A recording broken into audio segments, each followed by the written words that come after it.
Resourceful Designer, episode 14, Moving Your Design Business.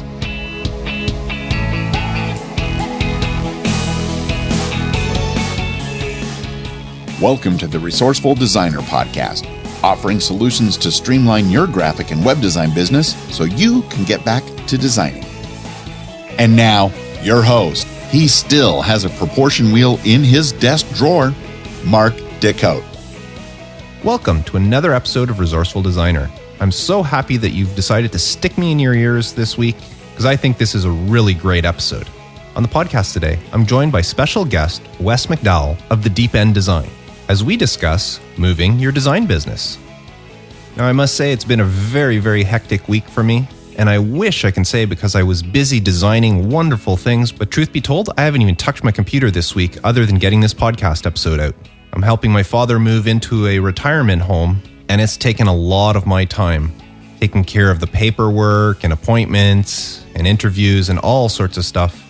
And I'm really looking forward to next week when I can get back to my computer and just design something. But I'm sure you don't want to hear about that. Maybe something you do want to hear about is this week's resource. And this week, I'm going to share a resource that actually I wasn't aware of, but Wes is going to mention it in the interview. And that's evoice.com. Now, as I said, I was not familiar with this, but after Wes talked about it, I went and checked them out. And if you're running a business, especially if you're running a business from home and you don't want to use your home number, and this is especially smart if you happen to be renting a place, if you're in an apartment somewhere, or you're renting somewhere with the possibility of maybe moving down the road, you always have the option of using your cell phone as your number, but sometimes you might not necessarily want that.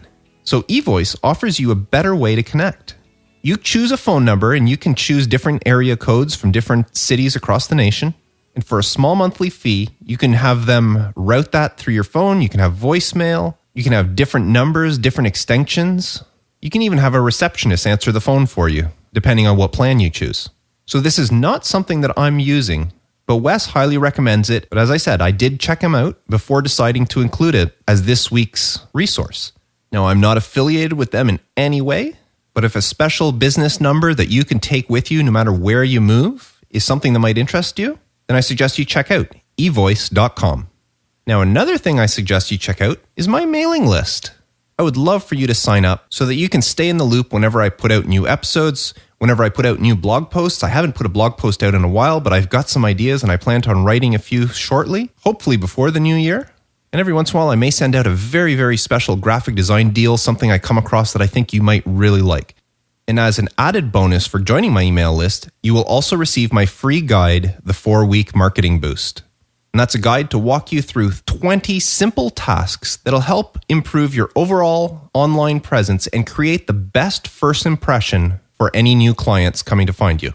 And that's yours absolutely free whenever you sign up for my email list. So the easiest thing to do is to head on over to marketingboost.net, or if you visit resourcefuldesigner.com, just click on the sidebar or at the bottom of the homepage to get the guide, and you'll automatically be signed up to the newsletter. Now, if you have any questions for me or any feedback or comments you'd like to leave, first of all, comments on this episode can be left on the show notes page at resourcefuldesigner.com/episode 14. And I would love for you to follow me on Twitter at resourcefuld. You can like my Facebook page at facebook.com/resourcefuldesigner. And if you want to contact me, you can use my contact form at resourcefuldesigner.com/feedback, or just send me an email at feedback@resourcefuldesigner. Now, as I mentioned at the beginning, today I'm joined by special guest Wes McDowell of the Deep End Design. Now, some of you may know Wes as one of the 3 hosts of the Deeply Graphic DesignCast. And if you're not already listening to that podcast, you really, really should. Wes, McDowell, and Nick do an excellent job talking about all sorts of stuff in the industry. And you can find that podcast at thedeependdesign.com. Now, I invited Wes on the show today because I had heard on his podcast that he recently moved from Los Angeles to Chicago, and in doing so had to relocate his business. So I invited him on today to discuss that move. And this would be some great information if you are thinking of possibly moving and relocating your graphic design business. So without further ado, let's get started. So welcome, Wes. Thanks for joining me today. Thanks for having me, Mark. Now, Wes, the reason I invited you on the show today is because I wanted to cover a topic on my podcast that I really don't have any experience with, and that's moving your design business. I'm actually situated just a couple of kilometers outside the city I grew up in, so I know I moved out here, but that doesn't really count. I still have the exact same client base I had to begin with, and the same client base I had when I used to work at the print shop for 15 years. But I wanted to cover this for my listeners that might run into this situation, either for one reason or the other, they want to move, or maybe their spouse gets relocated and they have no choice but to move their business to follow their spouse. And that could be very scary to some people when they have an established business and they don't just move a couple of blocks or even to the next town, where they move a good distance where it will affect them. Now, I know from listening to your Deeply Graphic DesignCast that you mentioned that you recently moved from Los Angeles to Chicago. And that's not just a couple of kilometers or miles away. You've actually relocated a couple of time zones. Couple time zones and a couple climates away. So yeah, you left the comfort of LA to brave the Chicago winters there. So. And we're getting back into winter now. Don't remind me, but yeah. Hey, I'm Canadian. Don't complain. Yeah, you have it much worse than we do here, probably. So tell me, what was the reason behind your move? Okay, it's kind of a boring logistical reason, which was I was ready to buy a place. I had been renting forever. And I don't know if you are too familiar with the Los Angeles real estate market, but it's pretty hard to get into. So much as I loved LA, it was just not a feasible situation to actually buy property there. So Chicago, grew up here. I've always loved it, and it's much more affordable. So that was my biggest reasoning. Okay. So you had experience, you had, you said you grew up in Chicago, so that made a Suburbs, good, yeah. Yeah. So that's a good reason. I mean, it's not like you just picked Chicago arbitrarily. So yeah, I didn't like spin a globe and just point. It was well thought out. I've always liked it here. So. Okay. And was that like, did you consider anywhere else, or was it when you decided to move, it was, I'm going back to Chicago? Yeah, there was nowhere else I was really thinking of. And I had come out here on a vacation a couple of years ago for the first time in a while, and I fell in love with the city all over again. And I said, you know what?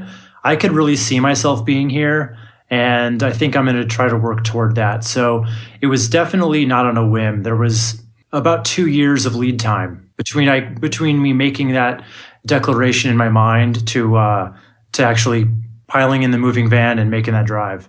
Nice. So that, unlike what I said at the beginning, where people sometimes might have to move for whatever reason, a relocation of their spouse or whatever, as you said, you had lots of time to think about it. So did the whole transition go smoothly because of that? It did. I mean, and the good news is we're living in such a world right now where location is a lot less important than it would have been for us like 20 years ago. Mm-hmm. So, as long as you have your ducks in a row, which I do, I'm a classic overthinker. I think everything out from every conceivable angle. And I had a well thought out plan, and that really helps going into it. Okay. So because you knew so far in advance, how long in advance did you let your clients know that you would be moving? I didn't really tell anyone too far ahead out, because first thing you should know about my business is, and this is something I'm working on with the business, but the way it used to run was we would design a website or a logo for a client, and that would kind of be it. Mm-hmm. It wasn't like a lot of these long-term, I'm going to support your company for years on end. It was more of there were more one-off projects. Yes. So, and the other thing you should know is whenever people would find me online, I might have one meeting with them in person if they requested it. More often than not, though, we just speak over Skype. So It never felt like a major issue for me to even bring up to anybody. But at some point, you did announce it, or did you just go ahead and move? And yeah, I had a few clients that I was working on projects at the time. And, I think I want to say a few months out from the move, if I was taking on a new client, I did tell them. So just so you know, I am planning a move to Chicago at this date. And I just kind of phrased that in terms of the only way it might affect you is there will be a little bit of downtime on my end, just logistical packing and driving and unpacking on the other end. It didn't make it sound like it was anything to do with me not being there to hold your hand. It was just going there. There's going to be a few days when I'm out of the picture. So just so you know that. Yeah. And what sort of reaction did you get from your clients? It ranged from no response to we don't care. It was No fallback at all? You didn't lose any No. clients because of it? No, and we can talk about that in a little bit. I still get a lot of calls from clients in LA because of my SEO efforts. And every now and then I'll get a client, usually an older client, who is a little put off that I'm not still in LA. Okay. I would say 80% of the clients don't care. No, that's really good to know. I'm sure a lot of people that are thinking of moving like to hear that sort of thing. Yeah. Now I know I have a few clients. Like, as I said, I've always been in this area, and I've got a couple of clients that I have that the reason I have them is because they wanted to deal with a local client, even though, as you said, I rarely, if ever, see them face to face. I know one client that I had that I actually worked with for, I'd say, over 10 years, because I started working with them when I was at the print shop. And when I left and started my own business, they followed me and I worked with them. But then a couple of years ago, they moved. I'm in Ontario. They moved from Ontario to Alberta, Canada. And within a few months, they ended with me because they said they wanted to deal with somebody locally. And yet I hadn't seen her in about 8 years. I hadn't met her face to face in 8 years. Yeah. It's a weird impulse. Every now and then somebody just really wants that. And I never understand why this day and age. With Skype, I mean, you can approximate having a face-to-face conversation so easily. Like right now, we're recording over Skype, and we're able to see each other. Feels like a real meeting. So exactly. If we needed to, we could share our screens. We can show each other projects or whatever. So absolutely, I think it is helpful sometimes to have one kind of in-person meeting up front. But I think after that, it's just wasting valuable time, I think, especially with commutes being what they can be. In LA, for me to go meet with a client would have taken, it's like an hour or two just travel time. Yeah.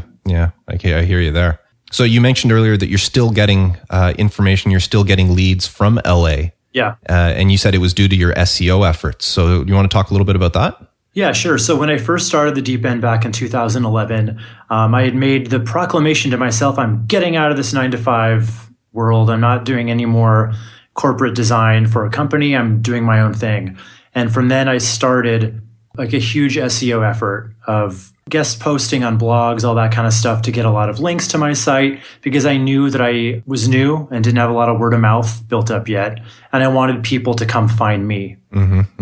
The idea of cold calling sounded awful. So, I set up landing pages, one for web design, one for logo design, and then another for print design, which I don't offer anymore. But the point is, I had different landing pages for different services so people in LA could find me. Those landing pages, after I moved, are still up because I'm only now starting to see any kind of real results from my SEO in Chicago. So this whole past year, every client I've gotten has still been from LA.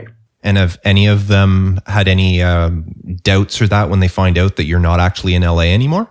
Yeah, every now and then. Yeah. But I would say only about 20%. Okay. So there is some repercussion, but not really enough to worry about. Yeah. And honestly, from what I've found out, the ones that really insist on meeting face-to-face never hire you anyway.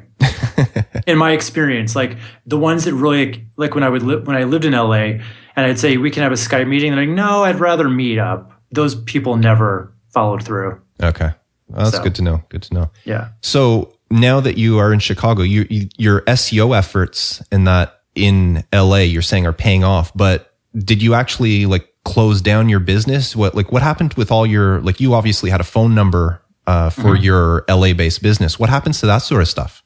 Okay. Well, again, living in a great world right now. It's an eVoice number. I don't know if you're familiar with that service. It's a website, basically. It's evoice.com, and you can pick an area code. They'll give you a number, and it routes right to your phone. Okay. So basically, I have a business phone, and it has its own voicemail. So I still have that number, and it's still I've not changed my phone number on my cell phone, so it reroutes to there. And I actually have my apartment in West Hollywood still. So, I do still have a presence in LA, technically. I'm just not there, but so I still have on my website language that's, says we serve LA. Okay. Because it would be really dumb to get rid of all that business. Now, this phone number thing that you're talking about, is this something you set up years ago for the business, or is this something you set up because you knew you would be moving? No, I set it up probably a year into the business. At first, I just had my cell phone listed. And then I decided I wanted to have a different, voicemail that sounds more professional rather than just my, you reached Wes kind of message. So yeah, the way I work it, I have a separate number, but it's not using a service like you have. It's through my phone company, but I have a separate number for my phone line for my business, so that it's the same phone as my house phone. But if somebody calls my business number, my phone will ring differently, so I know this is a business call as opposed to a personal call. Oh, that's good. But the drawback is when they do get the voicemail, the message says, if you want to leave a message for the Decote family, press 1, or if you want to leave a message for Marksman Design, which is the name of my company, then press 2. So they do have that little thing, so it's not as professional because they have an if or. But that's worked out for me, and I've had that for 10 years. But the problem is again, it's a local number. If I was to pick up and move, I couldn't really keep that number because it's associated with my home phone number as well. Yeah, that's why I would recommend going the virtual route with eVoice. I love it because then what I was able to do is after moving here, I got another eVoice number for this local area code in Chicago. And they both route to my cell phone, and they both have like the same voicemail that's professional. And if I don't pick that up, then it goes to my voicemail. So it basically just sounds like, imagine if you call a company and they route you to Bob in accounting, and then he's not there to pick it up. It's like, oh, this is Bob in accounting, leave a message. Yeah. So that's the flow of that. Works out pretty well. So the way it works now, since they're both rerouting to your cell phone, do you know where the call's coming from, or? Yeah, it'll say the phone number just like anything else. And the way I know it's a business call is if it's a number I don't recognize generally. Yeah, well, that makes sense. If it's a personal call, chances are I have the number saved in my phone. Yeah, true.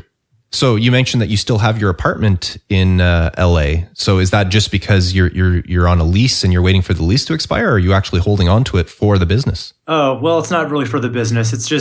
It's rent control, and it's too good a deal to give up. So my friend added my friend to the lease, so he lives there, and that way I kind of get to keep a little piece of LA. So it works out for everybody. Nice.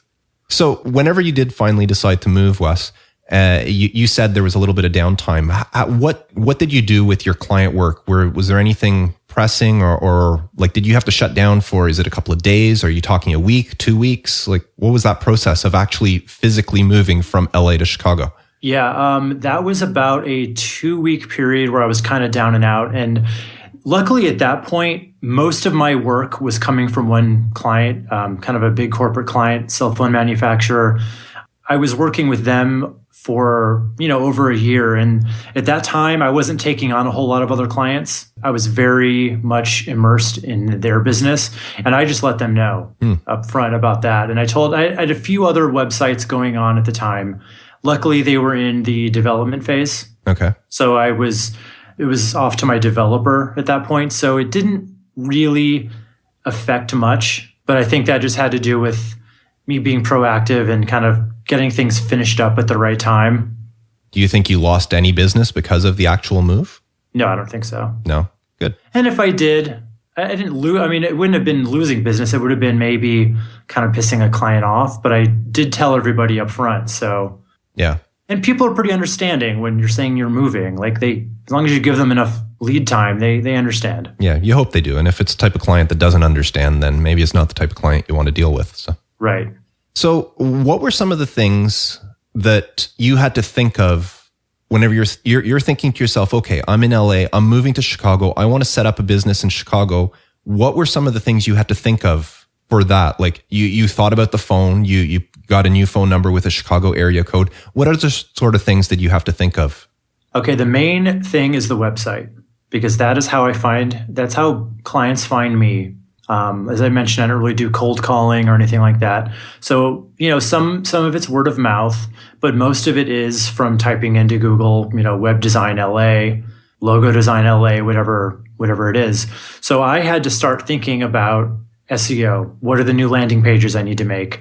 What's the language on the homepage going to be? Is it going to be servicing both cities, or am I going to try to hold on to LA while I'm building the other side of it, or am I going to just go all into Chicago? So there was a lot of strategy and a lot of pros and cons to all that stuff. What did you end up going with? Well, for a while, I ended up just kind of keeping it as is with LA because I was still working with that big client. So I wasn't really looking for a lot of new clients anyway at that point. Mm-hmm. So I was lucky to not have to rush into anything. But now that has kind of wrapped up for now, at least, the cat's out of the bag now. And I'm just really doing everything I can to kind of almost minimize LA and maximize the Chicago end. Okay. Now, I want to talk about that whole Chicago end, but before I do that, there's one other thing about the whole move. Was there stuff like as you said, you moved a couple of states away. It's a completely different state. Did you have to re-register your business? Was there any laws you have to worry about, taxes, anything like that had to go into the whole move process?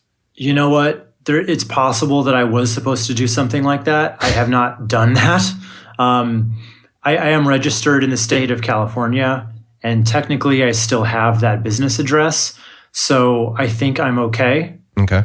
You bring up a good point. It's probably something I should look into if I wanted to do everything to the letter of the law. Like sure. I'm just thinking, you're working out of Chicago. I don't know if between California and Illinois, if they're what do they have state taxes or anything like that, and do they differ between the two states? Yeah, there's definitely different taxes between the states. So now that you're in Chicago, are you charging Chicago taxes or LA taxes? Well, I've been sticking with LA, with California. This will be my first year filing for taxes in Illinois, so I'm sure it'll be a learning curve for me. Yeah. So much things to think about whenever you're doing this, especially as in your case where you actually moved states. I mean, if you were just moving from one end of California to the other end of California, it wouldn't be so big a deal, but... Exactly. So now that you are in Chicago, which is a completely new market for you, and Chicago is a market that has its fair share of designers. There's a lot of designers in the Chicago area. What are you currently doing to try to build your presence, get your footstep in there? Yeah, well, I just launched my brand new website. It's newly designed. It's the deependdesign.com. That's been a few months of effort. Basically, the SEO stuff we talked about. The way I'm really targeting the Google local search, what they call the snack pack, which is the top 3 map spots when you do a Google search. I'm doing everything I can to get into there. That's because LA was a much easier putt, believe it or not, to rank organically for these terms, because LA is not a huge business town, believe it or not. It's definitely more entertainment. It's definitely more... I would get a lot of requests for more I would call hobby sites. Yeah.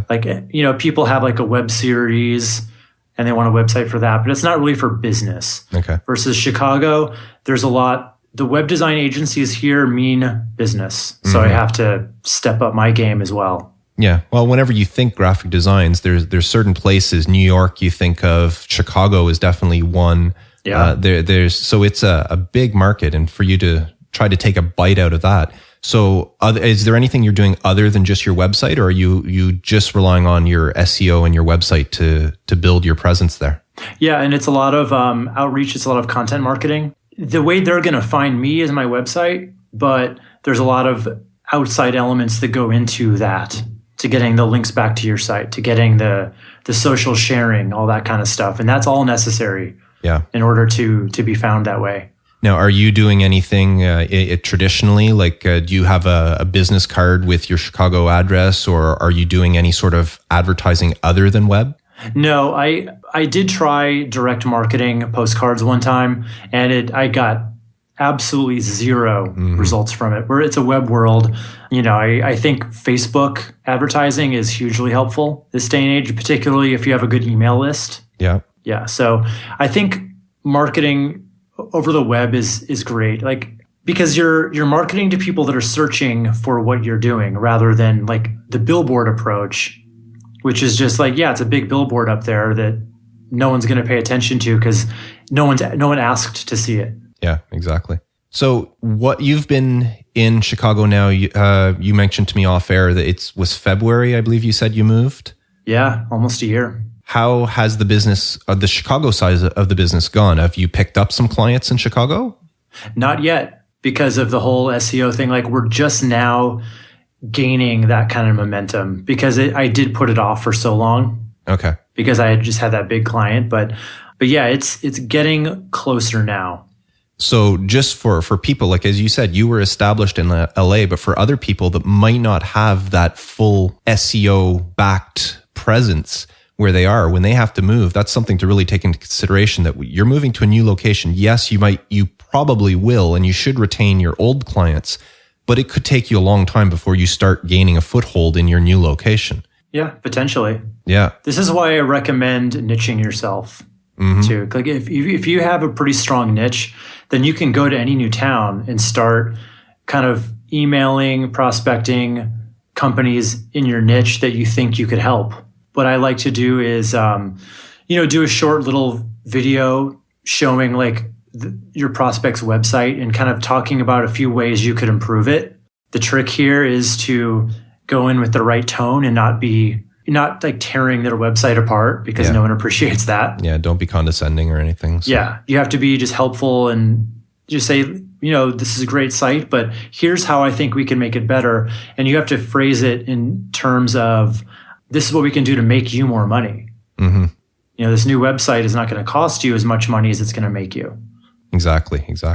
You said you don't have any clients. Have you had any people from Chicago reach out to you and you didn't land the job, or have you still not had any from Chicago? No, I mean, I've not had any one call me based on SEO at this point, because I'm not that high. I'm not high enough in the rankings yet. But like I say, it's getting closer. It is getting closer. Yeah. What, do you have some sort of goal in mind, like that you want to see some progress by a certain time, or are you just letting it build on its own? Or yeah, my goal is into the new year, like right beginning of January. That's when I would like to start showing up. Mm-hmm. Now, obviously, you have the benefit that you have your successful LA background to give you some credibility when you're approaching new clients and these people are coming to you. So that'll help, I imagine, once you start showing up in the rankings there. Yeah. Just them seeing that you were an established designer in Los Angeles. Yeah, as long as you have work to show, and as long as you can tell how you've actually helped your previous clients, and if you have data to support that, even better. Oh, that's great. Yeah. Now, before we wrap things up here, Wes, I just want to ask, do you have any advice that you would give somebody that is thinking of moving or is thrust into a situation where they're forced to move? Is there anything you can kind of give them to help them ease the transition? Yeah, I would say do your planning, do your homework, think about how you currently get clients, and think about how you can translate that into the new city, or do what I did, which is kind of a combination of holding on to what you've already got and then moving and then slowly building up momentum in the new place. Because, on my podcast, I had a guest recently, Matt Inglot, who we talked all about how he moved from one end of Canada to the other. Like he's in a very remote place now, and he's managed to keep all his clients. We're living in a geographically independent society right now. As long as you've got an internet connection, you can do it. So yeah, but it still helps, as you said, to target. You can get clients from just about everywhere, but chances are, if you need to target, like your SEO is working for LA, so that's where your clients are coming from. Just the people that go with the mentality that the world is my client base. They're not really. I mean, the world is your client base if you have a narrow enough niche to be an expert. Yeah, exactly. That's when I would say you can kind of call the shots and be wherever you want to be. Yeah. But it takes a lot of time and effort to become that expert. Oh, yeah. Yeah. Well, thank you very much for joining me today, Wes. This has been a lot of information. I'm sure my listeners are really going to appreciate this, especially those that may have to or are thinking of moving, or maybe in the future will be, as I said, thrust into that position where they're forced to move. Is there anything, if you want people, the few that are not already listening to your Deeply Graphic DesignCast, I mean, they should. It's an awesome podcast. I've been listening for, God, I think I haven't listened from the beginning, but I know I started back in episode 30 something. Oh, okay. Is when I started listening, and you're about to celebrate your 100th episode. So yes, we are. It's exciting. We're doing our live episode, our first ever. So watch that train wreck live on YouTube. So where can people find you, Wes, if they want to follow you? Yeah, you can follow me on Twitter at Wes McDowell, or on Facebook at facebook.com/TheDeepEndDesign, or of course, listen to the podcast, which it's called the Deeply Graphic DesignCast, but on iTunes, they just have it listed as the Deep End Podcast. So you might have to search it out that way. Just look for graphic design. It shows up as number 1. That is true. Thanks again, Wes. Appreciate you coming. All right. Thanks, Mark. It was great being on. Well, I hope you enjoyed that interview. There was some great information that Wes shared with us there. As I mentioned, I've always been in the same area. I've never had a need to move or relocate or try to win new clients in a new location. So I'm very grateful that Wes came on the show to share his experience, not just moving a little ways, but he moved a couple of time zones away, a couple of states away, and how he's transitioning and using mostly SEO to build up his Chicago presence as he still maintains a Los Angeles presence in order to maintain his business. So I hope you got some useful information out of this episode. Now, in next week's episode, I'm going to talk about questions you should ask every new client. Now, don't forget about this week's resource. If you're interested in having your own business phone, it can be forwarded to your cell phone, your house phone, or anywhere at all, and you can take it with you if you do move. Visit evoice.com. If you've been enjoying this podcast, I would love for you to leave me a review in iTunes, and you can easily do it by visiting resourcefuldesigner.com/iTunes, and that'll redirect you there where you can leave your review. So that's it for this week. I wish you all the best in your design business. I'm Mark DeCote, reminding you to keep up the great work and to stay creative.